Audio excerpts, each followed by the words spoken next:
la representante necesita todas las medidas de seguridad porque no hay discusión. Hacer política en Arauca es una cosa prácticamente imposible y claro que una persona que tenga la valentía de hacer política en Arauca merece toda la protección y todo el tiempo todo el tiempo hay que reforzarla, pero las razones por las cuales hay que protegerlas son esas, no por hacerle oposición al gobierno del presidente Petro, porque eso asume que entonces tenemos un gobierno asesino que manda matar a las personas que van y hablan en contra de su gobierno. Eso no lo ha dicho nadie. Eso es lo que se infiere de esas afirmaciones. Eso es lo que se infiere de esas afirmaciones, por eso hay que tener cuidado en las cosas que se dicen. Primero eso, y segundo, Ricardo, realmente me parece que se aporta muy poco al debate público, pues estar exaltando expresiones de degradación de la política como los insultos de la representante Garrido contra el presidente Petro ayer. Es que realmente, pues claramente fue una intervención injuriosa, una intervención irrespetuosa, una intervención que incluso, pues claro que le faltó. ¿Cuál fue la injuria que dijo? ¿Cuál fue el insulto? Claro que le... ¿Cuál fue la injuria? Prácticamente ninguna. Todos los 20 minutos que habló, realmente, pues para empezar comenzó diciendo que olía a azufre, que entre otras cosas es una expresión que usaba el presidente Chávez para referirse a los presidentes de los Estados Unidos, ¿no? Es raro que hubieran tomado de invocación la expresión de Hugo Chávez contra los presidentes de los Estados Unidos en la Asamblea de Naciones Unidas, si no recuerdo mal, fue que usó esa expresión de que huele a azufre. Así comenzó la Bush. George Bush habló antes. Así comenzó la representante, y ustedes tienen el descaro, perdóneme la expresión, de preguntarme que cuáles fueron las injurias. ¿Cuál es la injuria? Es que yo no la registré. Así comenzó la intervención. Entonces yo creo que lo que nosotros deberíamos pedirle a los políticos, a todos, encabezados por el presidente Petro, y después a todos, es que tengamos un debate público serio, que dejemos de estar utilizando esas formas, esas expresiones, dejemos de estar diciendo mentiras y dejemos ya para nosotros de estar aplaudiendo la degradación del debate público, porque después no tenemos cara. Entonces, yo le voy a dar mi opinión. María Consuelo, su opinión. Primero que todo, creo que el valor de que una persona que admite, y empieza por ahí, que votó por el presidente Gustavo Petro, empiece esa réplica, le da muchísima legitimidad, no solamente a lo que ella tenga por decir, sino a la democracia. Ella, lo primero que dice es: yo voté por Gustavo Petro, yo voté por usted y me siento decepcionada. Eso es algo que hay que destacar, porque además habla de su capacidad autocrítica. Lo segundo, creo que fue espontánea, que fue auténtica, que habla como las mujeres de su tierra, que de pronto no le gusta a los hombres, porque les parece que tendrían que ser un poquito más sumisas y en un tono más dulce, pero es absolutamente legítimo que una mujer llanera hable en el tono que ella habló. Es articulada. Cada una de las cosas que dijo la sustentó. Cuando habló de su falta de transparencia, habló precisamente del caso de el presidente de la Cámara y el Senado, que en este momento están presos. Habló del escándalo de los carrotanques en La Guajira. Es una mujer que legítimamente además representó a muchas personas que se sienten indignadas, y eso es el Congreso, la representación de diferentes voces. Creo que fue completamente transparente esa fórmula, tanto que hoy hay muchas personas que se sienten identificadas con todo lo que ella dijo.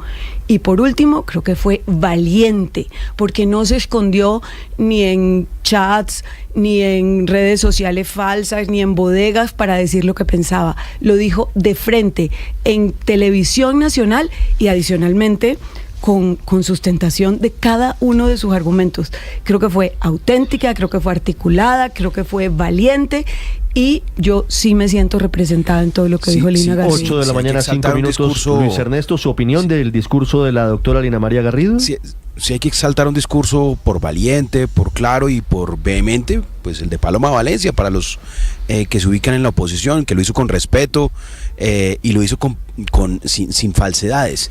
Es que realmente yo también veo con preocupación que nosotros aplaudamos la degradación del debate político. Es que la representante Garrido, no solo en el discurso de ayer, sino en la entrevista de hoy, pues se convirtió en todo lo que le critica al presidente Petro. Es un discurso divisorio, utiliza la mentira. Aquí, por ejemplo, dijo textualmente, es que el presidente se robó la plata de los niños de La Guajira.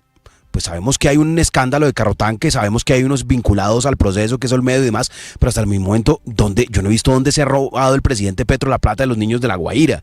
Entonces, que aplaudamos esos lugares comunes, que aplaudamos esas falsedades, que además aplaudamos la personificación, la personalización del discurso, que consiste únicamente en descalificar y atacar personalmente al contendor, no en proponer nada, no en tener ninguna solución. O sea, lo importante de la política ya no es tener soluciones para la gente, ni una visión de país, sino insultar al otro, descalificarlo, y entre más duro nos descalifiquemos y con un tono más llanero, pues más aplaudimos. Yo la verdad sí lamento que ese sean los referentes, tanto lo del presidente Gustavo Petro en su tono divisorio, en su uso de la mentira, como el de la representante Garrido. Ninguno de los dos debería merecer aplausos, pero es lo que cada día gana más aplausos en política. Él es el responsable políticamente del escándalo de los carrotanques, o van a negar que él nombró a Olmedo López y a todas las personas que estaban en la Unidad Nacional de Gestión de Riesgos. Y a decir que el presidente se robó la plata de los niños de La Guajira. Eso es una reducción al absurdo.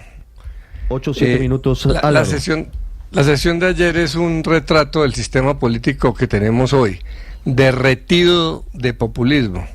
Los ciudadanos quedaron sin saber qué opinión formarse, porque ambos discursos fueron exagerados y llenos de sesgos.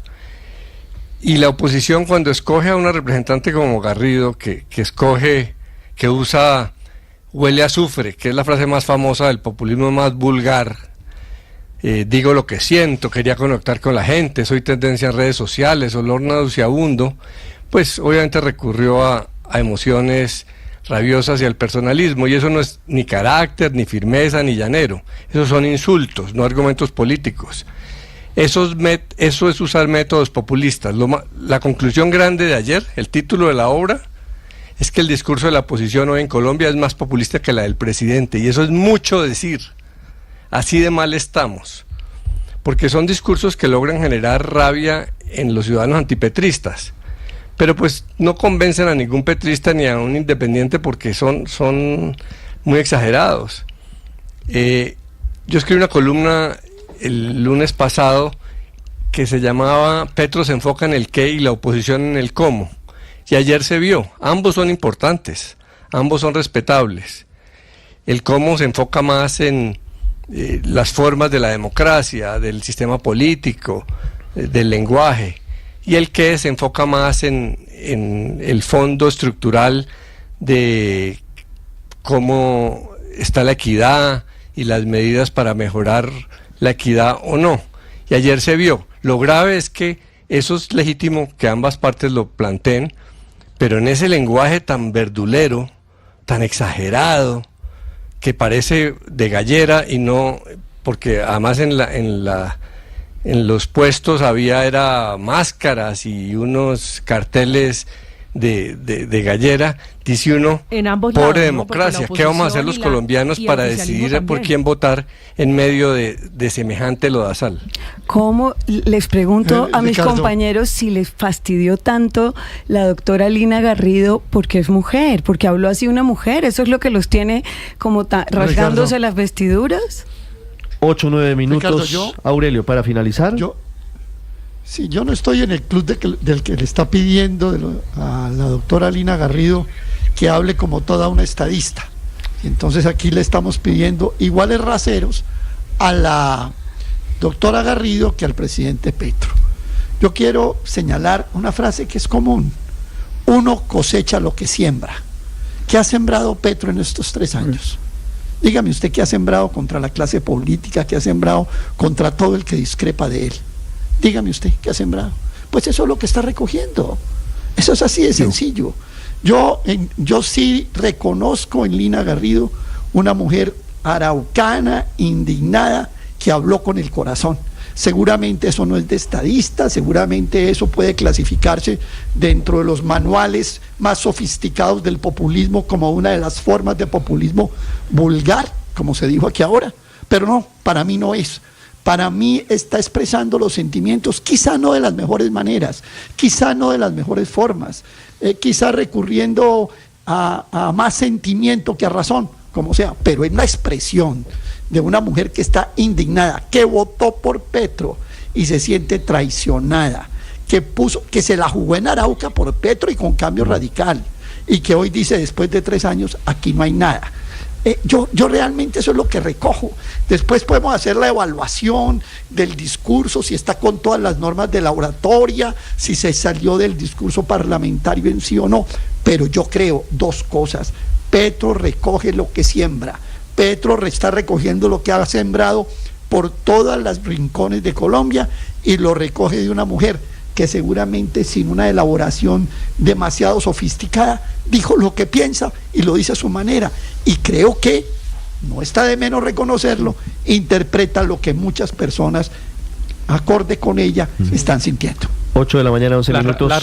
Las razones que trae Aurelio para exaltar la intervención de la representante Lina Garrido, podemos transcribirlas y las usaría exactamente las mismas, cambiando simplemente los nombres, los partidarios del presidente Petro, cuando él se para en una tarima a insultar a los esclavistas y a la aristocracia y a la oposición y tal. Exactamente las mismas palabras que acaba de usar Aurelio se las puede prestar a los fanáticos petristas que defienden al presidente Petro cuando él usa las mismas formas que usó la representante Lina Garrido. Lo que dicen es está representando la indignación de un pueblo que ha sido durante 200 años expoliado por unos señores que lo que han dedicado es a establecer sus privilegios y a defenderlos, etcétera, etcétera, etcétera. Las palabras de Aurelio las voy a transcribir y se las voy a dar al ChatGPT para que el que quiera insultar a alguien, defender a alguien que insultó a otro en la escena política, las use. Es que es tan sencillo. Pero no veo el desacuerdo. Jefe de Estado. Él es el jefe de Estado y habla por todos los colombianos, y ella es una representante de un departamento. El nivel de degradación es tal que el presidente baja el nivel de la discusión a este punto. Así es. El origen es ese. El origen es el nivel en el que el presidente se rebaja y rebaja el nivel y la majestad presidencial. Pero yo no veo, hay que dejar claro, yo no veo ningún desacuerdo. Yo no vi insultos, mire, se lo digo como yo no vi un insulto, yo no vi un irrespeto al presidente Gustavo Petro. Vi una mujer que habla, como dice María Consuelo, y me sumo, con firmeza, con determinación. Lo más disruptivo y no fue podemos estar en el punto del presidente Gustavo Petro de anular a una mujer porque es una mujer la que le habla. 8, como 13 dice, minutos. no me voy a acordar de usted, representante, no me voy a acordar de usted porque seguramente Aurelio, si para finalizar, Aurelio. Sí, yo no veo ningún desacuerdo con Riveros. Estamos de acuerdo. Petro está cosechando lo que sembró. Eso fue lo que 8:13, Héctor, usted iba a responder la pregunta de María Consuelo. Claro. ¿Aquí hay machismo? Sí. Es que no quiero, porque yo quiero mucho a María Consuelo. 8:13. Y me parece que está recurriendo a un atajo. Me parece que está recurriendo a un atajo y no. Pero eso es condescendencia. Hay machismo. Yo me pregunto, pero es una pregunta. Una manera de eludir la evaluación seria de la intervención de la señora Lina Garrido. Pues yo le di mis argumentos de mi evaluación. Cualquier persona serena le fastidia semejante lenguaje tan repelente. Álvaro, me dice que respondiendo a cualquier persona serena, desapasionada, sin intereses políticos detrás, le aterra y hasta le molesta un lenguaje tan ofensivo, tan agresivo, tan emocional para tratar los grandes temas del país. Eso no es machismo. Eso es el machismo. ¿No le parece machista? ¿No le parece machista? Qué excusar esos excesos. Luis Ernesto, ¿hay machismo dentro de este debate? Van diciendo que si había que reconocer un buen discurso respetuoso, argumentado, pero igual de vehemente, era el de la senadora Paloma Valencia desde la orilla de la oposición. Es decir, creo que la carta de género aquí no cabe, mi querida María Consuelo. 8:14, Paola, bueno, para finalizar, listo. Que se Ninguno escriba acepta. Para ver. Todos dicen que no hay machismo. No, es que a lo que yo me refiero con machismo es que les fastidia tanto el tono vehemente y firme de una mujer, de alguna manera, porque hay un trazo de machismo.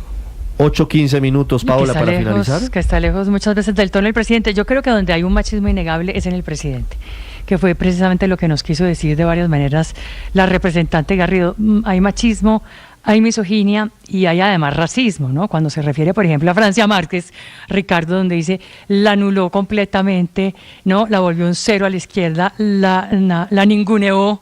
Y es cierto, hoy Yolanda Reyes escribe una columna donde hace un recuento rápido de todas las mujeres que han pasado por el gabinete de Gustavo Petro y cómo todas han salido muy mal con él.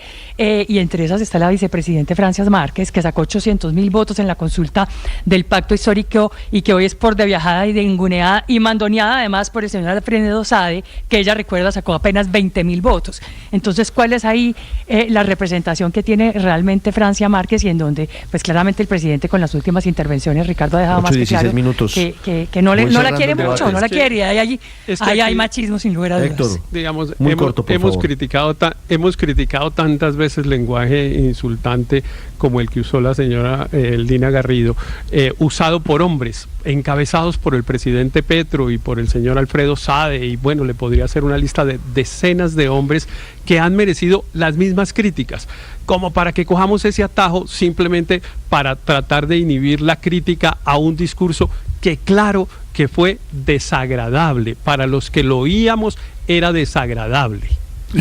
Como bueno, también desagradable para algunos, para otros, ustedes tres, para otros realmente fue la estrella de la canción. Muy representados y se sienten que nació una estrella ayer. Ricardo, a mí no me gustan estos tonos en una situación ideal de ejercicio de política. Es decir, si tú me preguntas a mí si esos son los tonos, yo en una situación ideal yo no quiero eso. Yo quiero escuchar estadistas, yo quiero escuchar realistas, yo quiero escuchar eso. Pero en la situación actual de este país, yo entiendo que el discurso de la representante Lina Garrido haya conectado con la gente. Lo entiendo claramente. No tal María con la gente Camila. También conectó. Me pregunto, Ricardo, esto es un dato aparte. Sí. ¿Cómo amaneció el trípode humano? El que utilizó el presidente Gustavo Petro. Hombre, es una imagen que tal vez pasó desapercibida, pero durante el discurso del presidente Petro hubo una persona sosteniéndole. Una sola persona. Una persona con un brazo sosteniéndole el computador al presidente Petro durante casi las 2 horas largas. Me parece un poquito cruel, un poquito indignante tener uno que pararse y que la presidencia de la República no tenga para comprar un trípode, una mesita para poner y recurra a una persona para delegar esta tarea. Le den hoy el compensatorio a la persona que estuvo ahí casi 3 horas con el computador en la mano.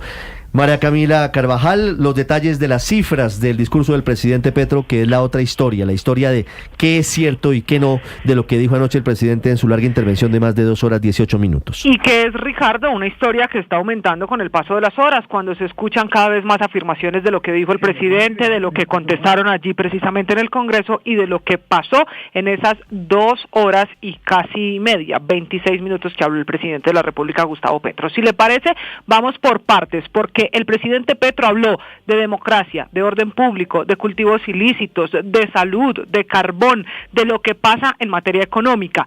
Para hablar de los temas más importantes en esta legislatura, quizá el tema de la salud es uno de los más importantes para el presidente Gustavo Petro. Y ahí esta mañana hay una discusión bien interesante, no solo por lo que hizo el presidente Gustavo Petro para defender su reforma a la salud, que fue pedirle al ministro Guillermo Alfonso Jaramillo que se pusiera de pie, que lo aplaudieran por salvar vidas con los cambios que ha hecho en el sistema de salud, sino que el presidente Petro también justificó la reforma con la caída de indicadores que, dice él, son la muestra de que Colombia necesita, en palabras del presidente, ir al modelo predictivo. Esto dijo el presidente. Han caído en su muerte cuando eran menores de 5 años por hambre, que es la desnutrición, que en Colombia, sobre todo por la calidad del agua potable, por miles. De 8.300 y pico a 5.800. Miles. En 3 años. Y esas cifras, Ricardo, hay que contrastarlas esta mañana con las del Instituto Nacional de Salud, que dice que en 2020 había muerto por desnutrición en Colombia 160 niños. En 2021 la cifra era de 197. En 2022, el año más crítico, inclusive por el tema de la pandemia, 347. En 2023, 301 y en 2024, 262 niños. Es más, el mismo Instituto Nacional de Salud dice que 900 niños han fallecido por desnutrición aguda durante el actual gobierno, si usted revisa las cifras desde agosto de 2022. También nos explican expertos en el sistema de salud en Colombia que el tema de la mortalidad infantil de estos niños que mueren por desnutrición o de los recién nacidos tiene una caída, un indicador que va a la baja no solo en este gobierno, sino que ha caído en los últimos 30 años, un pico mucho mayor que aumentó en 2005 y por eso la razón, la explicación de la caída de ese indicador. Pero además de hablar de salud, que es uno de los temas también más polémicos en esta legislatura, el presidente Petro dijo lo siguiente sobre las hectáreas de cultivos de hoja de coca en Colombia. Y dije que se había estancado la caída porque nosotros no subimos los cultivos de hoja de coca. Fue el anterior gobierno. Y fue por hacer trizas la paz. Y fue por no haber sido capaz de reemplazar a la FARC por el propio Estado y lo dejó tirado. Y eso, Ricardo, no es cierto porque en el gobierno del presidente Petro sí aumentaron las hectáreas de cultivos ilícitos. Por ejemplo, en el gobierno Santos terminaron con 169.000 hectáreas de cultivos de hoja de coca. En el gobierno Duque la cifra terminó en 230.500 hectáreas y el presidente Petro en su gobierno va en 253.000 hectáreas. Es decir, en este gobierno sí subieron las hectáreas de cultivos de hoja de coca sembradas en el país. Luego llegó el momento para hablar de economía, particularmente de inflación. Yo recibí un país con una inflación de más del 13%. ¿Estoy mintiendo, presidente, si usted me lo dice desde el Congreso?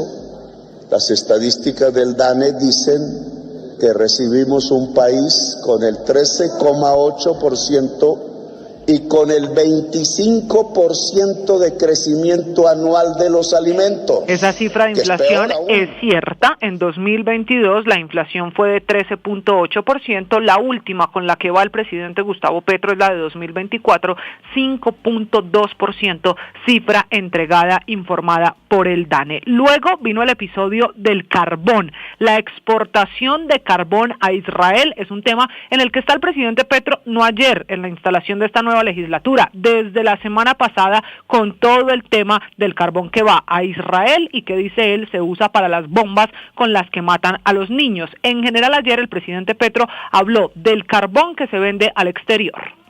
La extracción de carbón, tras crecer 7,8% en 2021, ojo, apenas logró 0,8% en 2022, yo no era el presidente aún, y cayó menos 13% en 2024 y menos 7% en el primer trimestre del 2025. ¿Qué significa eso? Le pueden echar la culpa a Petro, pero Petro no ha prohibido que el mundo compre carbón. Ricardo, sobre el carbón le tengo datos. La Asociación Colombiana de Minería asegura que el carbón que se ha exportado a Israel, incluso en este gobierno, es cumpliendo el decreto que se firmó que así lo permite, que así lo posibilita. Es decir, aquí hay dos historias que entender. La primera es que exportar carbón a Israel quedó prohibido en un decreto que cuando se firmó hizo que estas exportaciones cayeran 57%. Sin embargo, el mismo decreto abrió una puerta a que con excepciones y avales del gobierno eso se pueda hacer. Crea un comité que está integrado por la DIAN, la Agencia Nacional de Minería y el Ministerio de Comercio para que las empresas estén autorizadas y puedan enviar a hacer algún tipo de negociación de carbón a Israel. Eso ha ocurrido incluso en el gobierno del presidente Petro, donde estas entidades que le acabo de mencionar han autorizado, por ejemplo, la exportación de 600.000 toneladas de carbón a Israel solo en 2025, una cifra que esta mañana nos entrega Fenalcarbón. Y revisando los datos, encontramos que como son dos empresas que tienen la capacidad de la producción de enviar este carbón, según el DANE, en marzo de 2025 fue la última exportación de Drummond y en octubre de 2024 de Glencore, que es la que que está en Cerrejón. Y finalmente, Ricardo, en este balance de lo que dijo el presidente Petro, hubo una declaración particular, la que dio el presidente sobre orden público, homicidios, muertes en el país. En Colombia la mayoría del país está en paz. En Colombia la mayoría de los municipios no tiene homicidios.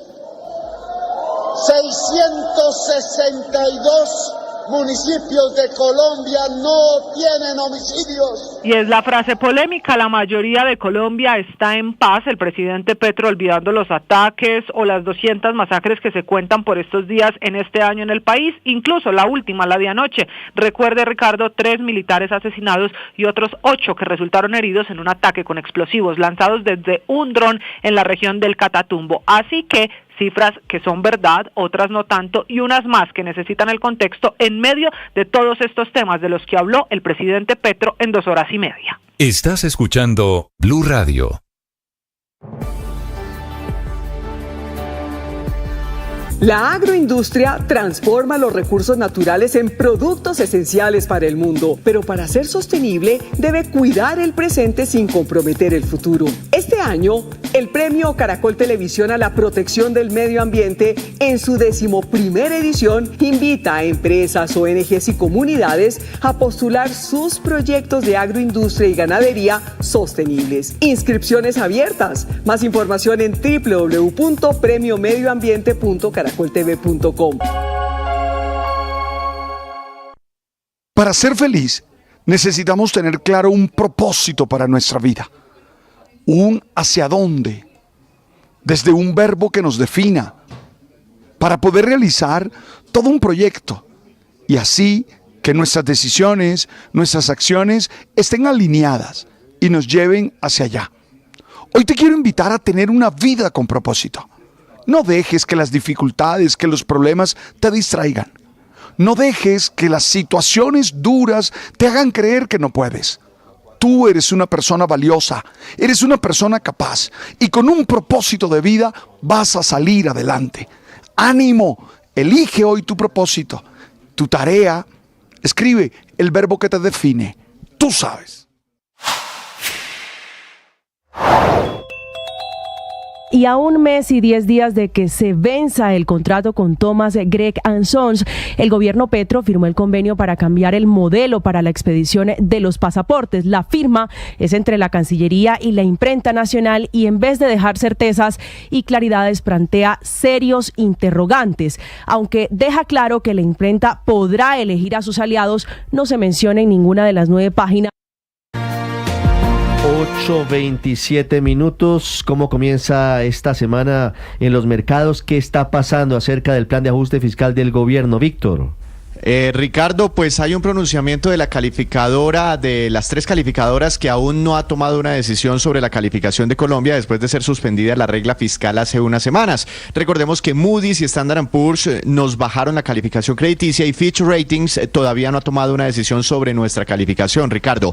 Pero hay un pronunciamiento de esta última calificadora sobre el plan de ajuste fiscal del gobierno nacional. Dice Fitch que las constantes revisiones en las metas sobre el déficit fiscal, la suspensión de la regla fiscal, entre otros factores, han debilitado la credibilidad sobre la política fiscal de Colombia, que es manejada por el gobierno nacional.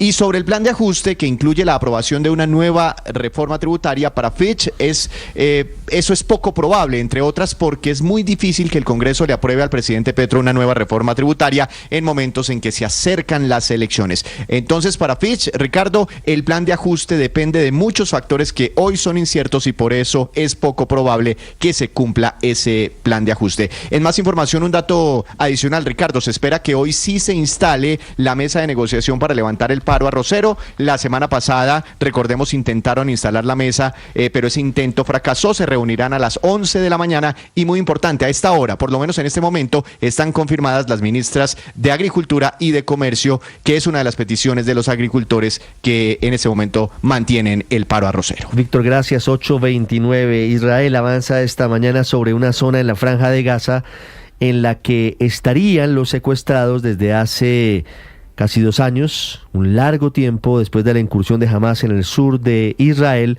Es una operación terrestre que hasta ahora sigue en esa zona de Oriente Medio. Desde Londres, Silvia Carrasco. Sí, Ricardo, casi 3 años de guerra, y Deir el-Balá, que es esta ciudad sobre la que avanza en este minuto los tanques israelíes, es una ciudad que había sido bombardeada desde el aire, pero en la cual los tanques o las tropas israelíes no habían entrado por tierra. Y desde ayer, desde el fin de semana, se empezaron a lanzar panfletos para que la gente huyera, para que evacuara esa zona, pero es una zona tremendamente poblada, o sea, había mucha gente que desde otros lugares se había trasladado a Deir el-Balá, y en este minuto están evacuando Rafah, Deir el-Balá, Khan Yunis. La gente no sabe mucho dónde ir.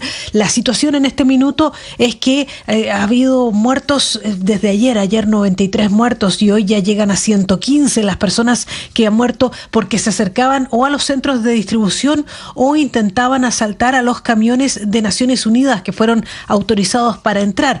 Los muertos, la verdad es que nunca había llegado a ese número de muertos por esta circunstancia específica de la gente tratando de conseguir comida. Y hay una denuncia durísima de un médico británico que está trabajando en Gaza que dice que hay un juego macabro por parte de los militares. Eso es lo que ellos deducen por el patrón de heridas que llevan los jóvenes que llegan a los hospitales. Escuchémoslo, es el doctor Nick Maynard, que es de la Universidad de Oxford, médico que viaja a Gaza a trabajar en cirugía. Escuchémoslo. Describe a very clear pattern where on particular days they'll see different body parts targeted. So on one day they'll all be abdominal gunshot wounds, on another Dice, se trata de un patrón muy claro. En días concretos se observan diferentes partes del cuerpo atacadas. Un día todas las heridas son en el abdomen, al otro en la cabeza o el cuello. Otro día las heridas son en los brazos o la pierna. El sábado pasado 4 adolescentes fueron llevados rápidamente con heridas de bala en los testículos. Así que tenemos claramente que el objetivo eran los testículos, dice este médico que está trabajando allí en Gaza.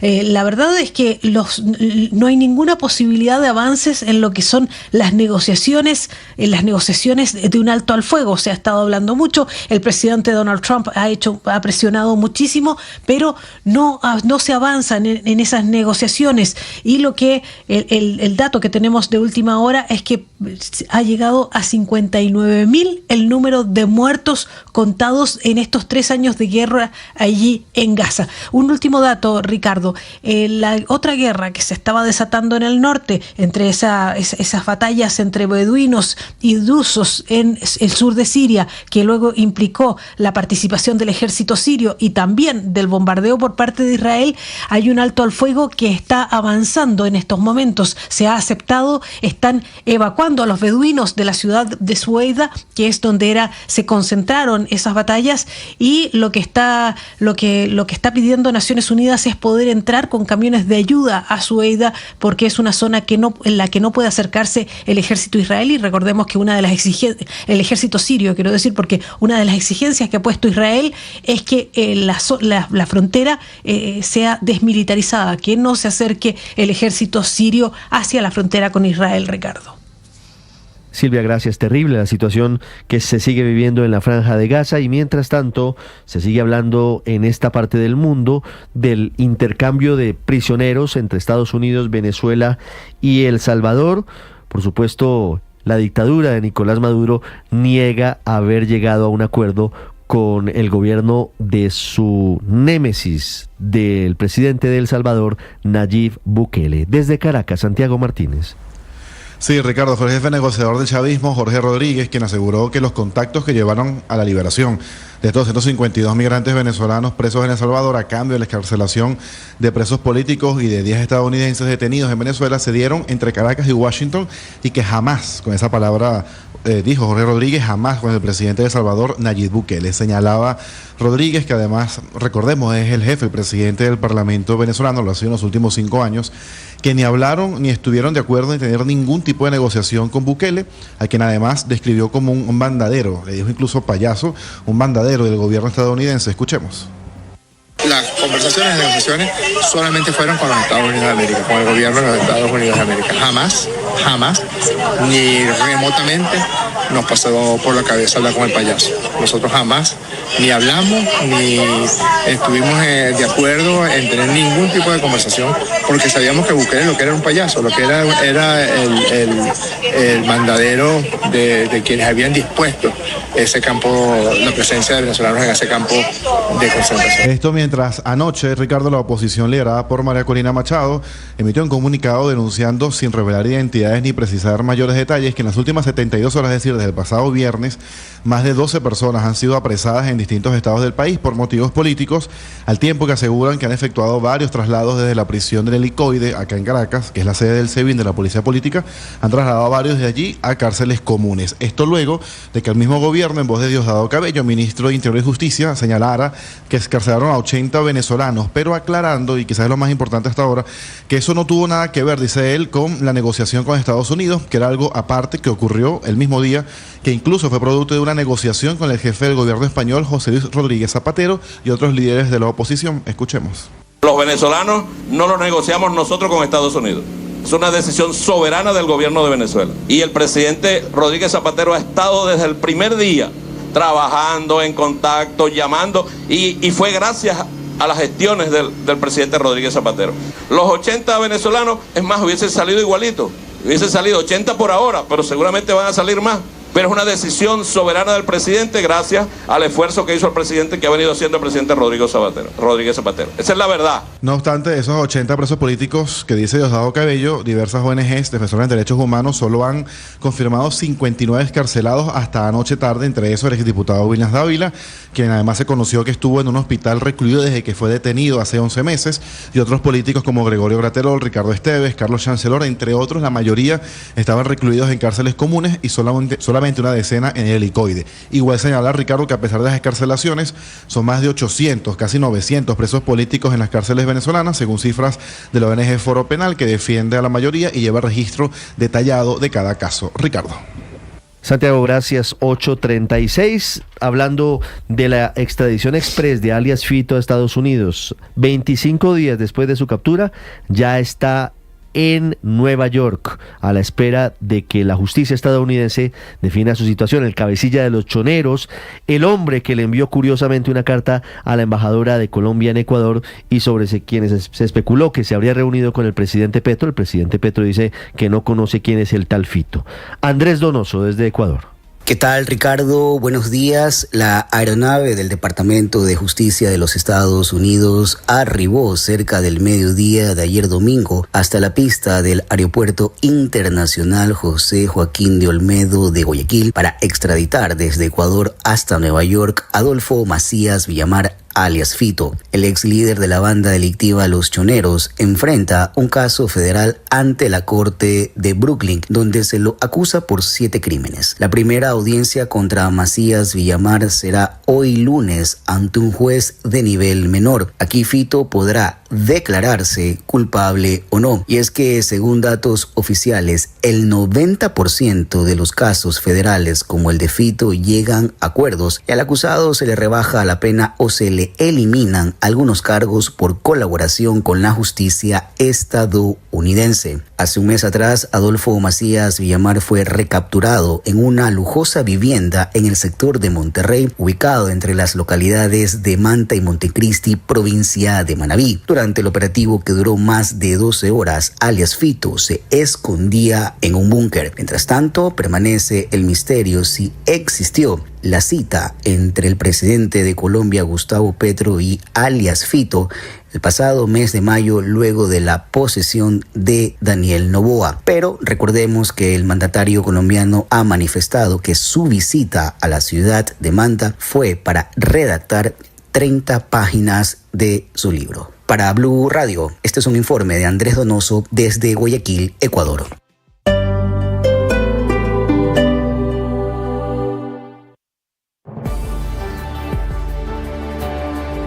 La agroindustria transforma los recursos naturales en productos esenciales para el mundo, pero para ser sostenible debe cuidar el presente sin comprometer el futuro. Este año, El premio Caracol Televisión a la protección del medio ambiente, en su 11ª edición, invita a empresas, ONGs y comunidades a postular sus proyectos de agroindustria y ganadería sostenibles. Inscripciones abiertas. Más información en www.premiomedioambiente.caracoltv.com.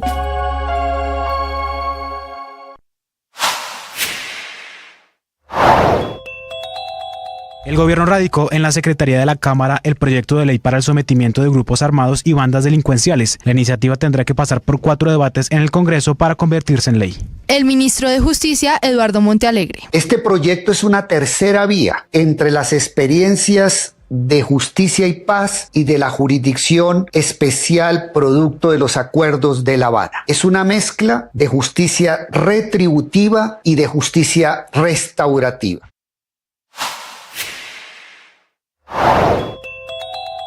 Reflectores pues sobre la economía con un crecimiento del 2.8% anual a mayo, según reveló el DANE el viernes pasado, y con los reflectores encima por parte del presidente Gustavo Petro durante su discurso ayer en la instalación del Congreso. Un discurso como de Alicia en el País de las Maravillas, por un lado cobrándose como propia la reducción de la inflación en Colombia, que pasó del 13.12% en el año 2022 al 4.82% de la inflación en junio de este año, inflación anual, unas 3 veces menos de ritmo de la carestía que se cobró Petro como propia, pero que se debe a la extraordinaria labor de la Junta del Banco de la República, que a pesar de las presiones del primer mandatario continuó apretando clavijas, subiendo tasas de interés y por esa vía logró bajarle la temperatura al costo de vida. Junta, sin embargo, vilipendiada ayer nuevamente por el presidente, que le atacó otra vez por su manejo en las tasas de interés, no obstante el rol protagónico que han tenido en la disminución de la inflación en el país, inflación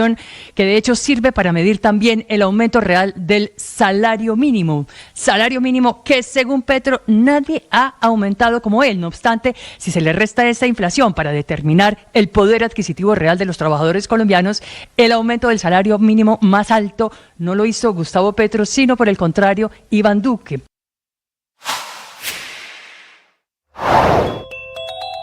Cumple 6 meses en el poder el presidente de Estados Unidos, Donald Trump, y las encuestas no son muy favorables para su gestión. 6 meses y en efecto donde le están cobrando terreno su política arancelaria. En materia migratoria también está reduciendo la favorabilidad y más recientemente su manejo frente al escándalo por los archivos de Jeffrey Epstein, que recordemos ha dicho el presidente Trump en los últimos días que esto se trata de un montaje por parte de los demócratas durante varios años. Una encuesta reciente salió en las últimas horas por parte de CBS, arroja que la desaprobación del presidente de los Estados Unidos está en un 58%, mientras que la aprobación está en tan solo un 42%. Ya revisando tema por tema, se ve que el manejo de la migración por primera vez desde que asumió el poder, y de acuerdo a estas mediciones de CBS, la desaprobación es mayor, 56% desaprueba la manera como el presidente Trump está manejando la política migratoria y la aprobación es del 44%. Su política arancelaria ampliamente en contra, se muestra los encuestados, el 60% está en contra de los nuevos aranceles del presidente Trump y el 40% a favor. Ya en lo que respecta al manejo de la inflación, también el presidente Trump. Felipe, ¿usted escucha los mensajes de WhatsApp en velocidad 1.5x o 2x? No los escucho, yo detesto los mensajes de WhatsApp, entonces uso el modo transcribir. Sí, es que ese es el secreto, el padre no lo conoce. Sí, no lo conozco. Bueno, yo detesto ¿Por qué le mandan un mensaje de WhatsApp? ¿Por qué no lo pueden llamar? ¿Qué es esa pendejada? Felipe, y un mensaje de WhatsApp que no se dé cuenta entonces pongo transcribir y me lo transcribe. La verdad es que yo sí prefiero Felipe, que y es un podcast, normalmente una nota de voz a que me llamen. De verdad. Pero es que eso tiene una finitud. Pero bueno saberlo, no lo vuelvo a llamar a contarle chismecitos. Los amigos son distintos, pero cuando a los queridos... No me gustan los mensajes a los queridos y respetados colegas que hacen free press y mandan notas de voz de 5 minutos. No, hombre. Es que rechazo eso. Y hay que tener etiqueta de redes sociales. Si voy a demorar más de un minuto, te llamo. Si las empresas se dieran cuenta lo repelente, yo entiendo que están haciendo su oficio, su trabajo, pero si las empresas se dieran cuenta lo repelente que es recibir todos esos mensajes de free press, no los contratarían. Sí, Felipe. Y lo mismo pasa con los correos. Yo me pongo en los zapatos de ellos y yo los escucho. No, por eso le digo, están haciendo su trabajo. No. Ay, yo, hombre. número desconocido que me manda mensaje, ¡pum!, bloqueado de one. Sí, yo estoy de acuerdo. Víctor, no contesto yo no los números escucho desconocidos tampoco. Es que la yo historia... no los escucho en 2X, pero yo creo que los míos sí los tienen que escuchar en 2X. No tengo poder de síntesis. Yo soy de los que envía podcast. ¿En serio? Por WhatsApp. Me Qué consta, pena me con consta. ustedes. Pero con los de ustedes son buenos porque son siempre chismes. Entonces a uno le... Y yo me emociono. 4 minutos de chismes. Por lo menos lo que manda usted, yo los gozo. Alberto van 3 minutos 24 y esperando el siguiente audio. Cuando el gobierno decidió romper la regla fiscal, el doctor Víctor estaba en Cartagena, entonces le hice la pregunta escrito y me mandó un podcast, entonces le dije ya le llamo y le marqué. Sí, después de un audio mayor de 2 minutos de duración. Más de un minuto.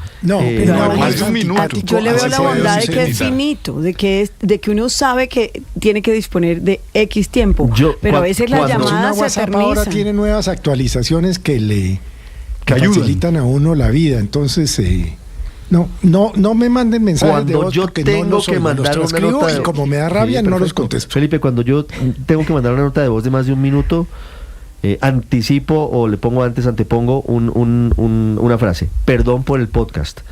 Así que anticipo que voy largo y mando una cosa de un minuto y medio. Pues advierto.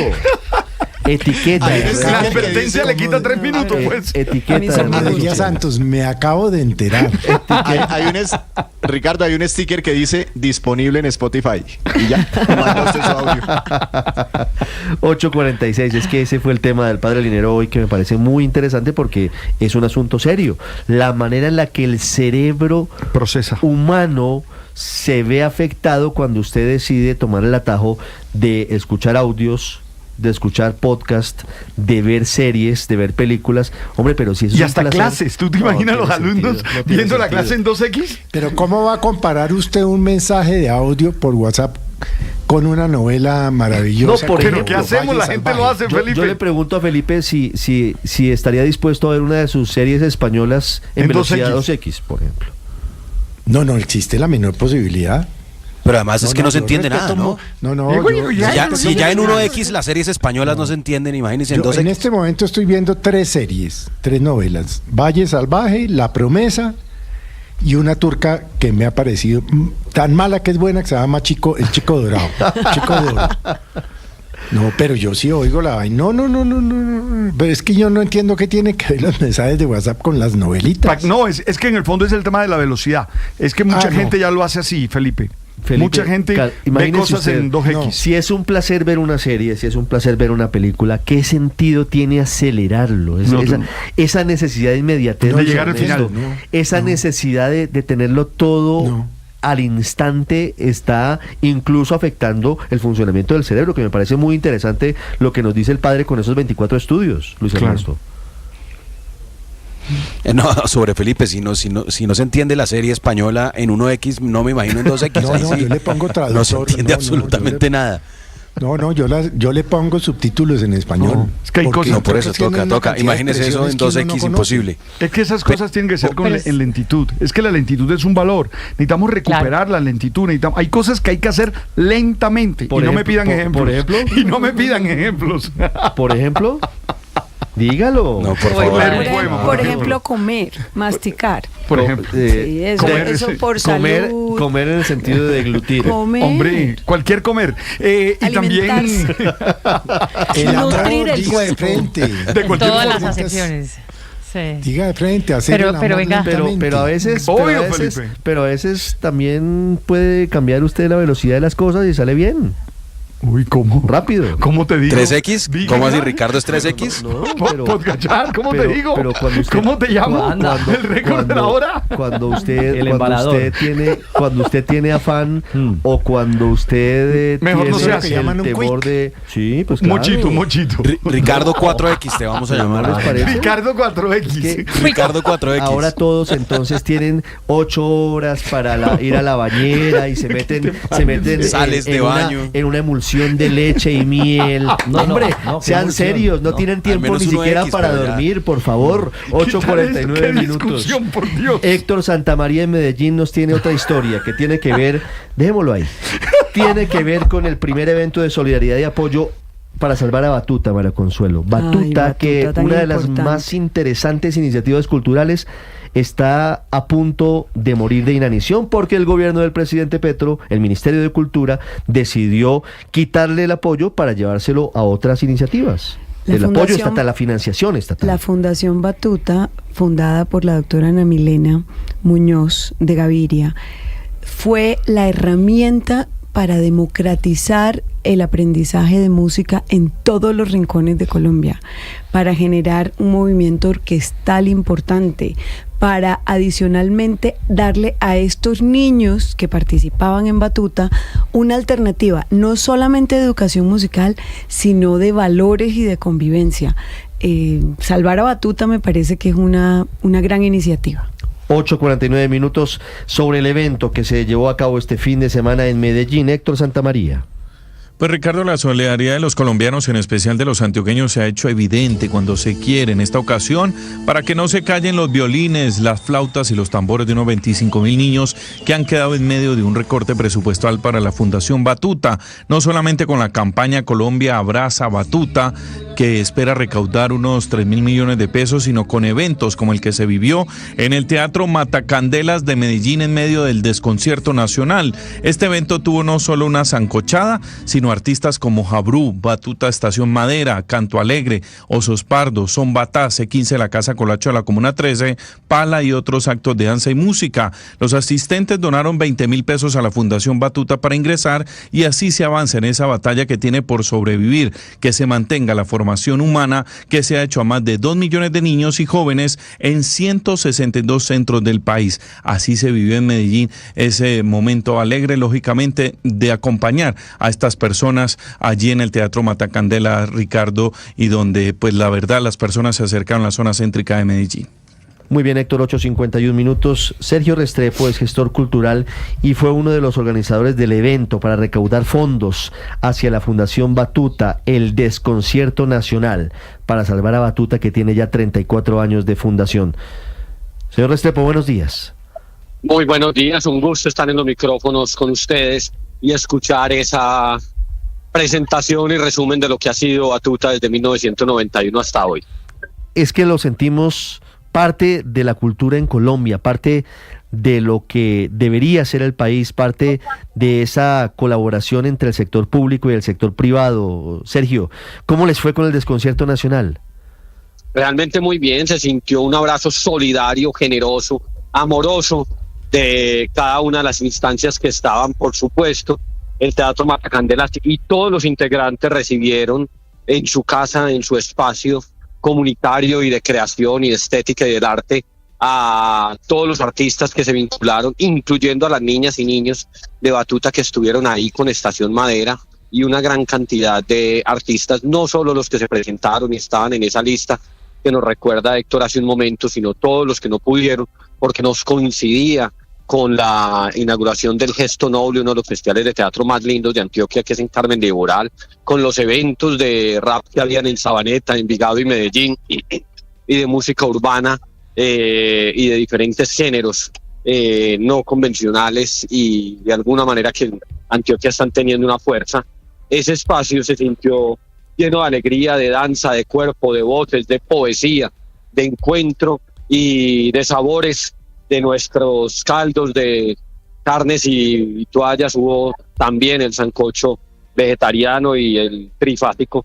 Nos encontramos con abuelas y madres y tías a Sergio, cocinar ideas y abrazos. Sergio, la solidaridad es muy importante, pero ¿no termina siendo profundamente triste, decepcionante, que tengamos que sacar la natillera, como dirían en Medellín, para pedir aportes a una iniciativa que debería contar de manera ininterrumpida, sin consideraciones políticas y ideológicas, con el apoyo del gobierno nacional? Yo creo que este gobierno, particularmente en temas de cultura, ha incrementado el presupuesto de manera importante. Estábamos en 400.000 millones, pasamos 770.000 millones, luego a 1.4 billones y lograron salvar en un momento de recorte presupuestal más de 1 billón de pesos. Creo que el proyecto que nació como Sonidos para la Paz y luego Música para la Paz y ahora Artes para la Paz es un proyecto que está llegando a territorios de la mano del Ministerio de Educación y de Cultura, a territorios donde no llegamos la ciudadanía, el Estado y las entidades, pero es un proyecto que está empezando. Todavía no tenemos una línea base para medirlo, no podemos ser injustos en hacer una medición de entrada, tenemos que acompañarlo y procurar abrazarlo y que sigan los gobiernos próximos. Pero Batuta lleva 34 años demostrando, transformándose, resultados innegables. Las niñas y los niños de Pasto, de La Guajira, de Quibdó, de Chocó, de los barrios más complejos de las grandes, medianas y pequeñas ciudades han estado en un proceso de formación artística, un acompañamiento psicosocial, estético, indudablemente afectivo, y creo que ha logrado vivir estos 34 años en una alianza público-privada en la que no se está haciendo rico ninguna entidad, se le está transfiriendo riqueza estética y posibilidades de desarrollo musical y cognitivo a las niñas y los niños de los lugares más apartados del país. Entonces, bienvenido el nuevo proyecto del Ministerio de Educación y de Cultura, aliados como debe ser, inseparables, la educación y la cultura, así debe ser. Bienvenidos esos recursos que son más de 360.000 millones de pesos, maravilloso, pero creo que hay que seguir acompañando y apostando a un proyecto como Batuta, en la que la civilidad, el empresariado y el gobierno han estado juntos más de 34 años. Sergio, ¿cuál es el aporte anual del Estado a Batuta? No voy a entrar en esos detalles administrativos, yo no hago parte de Batuta, no quiero referirme a este tema, pero indudablemente lo que públicamente ellos han manifestado es que hoy están en una línea de menos 10.000 millones de pesos en su presupuesto, en su caja anual, en su plan operativo, y eso para cualquier entidad cultural en el país es definitivamente un riesgo absoluto. Claro. Sergio, ¿y cuál es el argumento del gobierno para quitarle esa plata a Batuta, esa financiación a Batuta? Bueno, igualmente esas respuestas la ministra las trató de esbozar en sus tweets y el exministro Juan David Correa también lo presentó como en algunas entrevistas y preguntas que le hicieron en diferentes medios. Yo creo que están priorizando la realización de algunas de las acciones directas del nuevo proyecto del Ministerio de Cultura, abrazado con el Ministerio de Educación, que llega a muchísimos colegios en el territorio nacional con Artes para la Paz, pero creo que eso no debería ir en contravía del proyecto de Batuta. Entonces, siempre habrá que tener una decisión de priorización, siempre habrá que elegir y escoger dónde se ponen los recursos. Hoy más que nunca, hay que decirlo, hay recursos para la cultura en Colombia, 1.4 billones de pesos logró el presupuesto del Ministerio de Cultura en su cifra más alta y fue hace, no este año, sino el año anterior. Creo que debe mantenerse por encima del billón de pesos, pero en esa lógica no debería disminuirse el recurso de Batuta. Creo que la priorización de Artes para la Paz generó que los recursos fueran invertidos en este programa, que indudablemente es valioso, pero no debería ir en detrimento del anterior. Sí, Sergio, hablando de las causas, más temprano estaba leyendo un artículo que está publicado en El País de España, que lleva la firma de Lucas Reynoso, haciendo un diagnóstico de lo que para él es lo que origina el recorte de los recursos. Y quisiera preguntarle si usted comparte el titular de ese artículo, que dice de la manera siguiente, dice: los violines de los niños de Colombia quedan en medio de la cruzada de Gustavo Petro contra los abusos del sector privado. ¿Esa sería una de las razones o una de las explicaciones? Yo creo que este gobierno ha priorizado lo público y ha priorizado los lugares apartados. Yo soy del sector cultural y he escuchado las voces de proyectos de muchos años que dicen los recursos se están llevando a los lugares más lejanos y se están descuidando los procesos en las ciudades. Yo creo que hay que llegar a esos lugares donde está llegando el recurso del Ministerio de Cultura, pero sin descuidar los territorios donde vive una inmensa cantidad de población. Y el segundo tema es lo privado. Yo comparto a título personal que los derechos fundamentales deben garantizarse y no ser objeto de mercado. Deben estar pensados para que lleguen al público esos derechos fundamentales, llámense salud, transporte, educación, cultura, como una prioridad de toda la sociedad. Pero en este caso particular no estamos hablando de una concesión, no estamos hablando de una organización enriqueciéndose, estamos hablando de una juntanza, de la suma de esfuerzos en la que todos los recursos terminan destinados a la formación de las niñas y los niños en el tema musical en el territorio nacional. Sergio Restrepo, gestor cultural, uno de los organizadores de este evento Desconcierto Nacional para Salvar a Batuta, con nosotros. Sergio, gracias, y ojalá que logremos entre todos, nosotros desde esta tribuna, con nuestro pequeñito grano de arena, podamos ayudar en esa misma causa. Gracias por estos minutos. Muchas gracias, le transfiero ese agradecimiento a los artistas y a las agrupaciones que hicieron posible el evento y que donaron toda su trabajo y su creación de manera generosa, y a los que no pudieron estar y se preguntan cómo poder seguir ayudando. Muchas gracias, Sergio. 8:59 minutos, María Consuelo. Es que son 1.4 billones de pesos, nos dice Sergio Restrepo, ha designado el gobierno del presidente Petro como presupuesto para la cultura. Así es. Lo que Batuta pasa es que tiene mucho un de eso se ha presupuesto de suspendido, ¿no? 10.000 millones de pesos que no les da el gobierno porque están priorizando otras iniciativas. Y es que lo dramático aquí es que son 136 centros orquestales que hoy en día tienen a más de 25.000 niños cuya única alternativa es ese centro y esa formación que les da Batuta. Insisto, no solamente formación artística, formación musical, sino formación en valores. Es que aquí el proceso de Batuta es de varias décadas. En la cultura, Ricardo, truncar los procesos artísticos es muy grave, porque es que solo sumando y adicionando de pronto un énfasis en alguna cosa o en otra se pueden hacer procesos culturales. La cultura no puede arrancar cada 4 años, porque es que es precisamente de la memoria, de la historia, del proceso que se logran resultados. No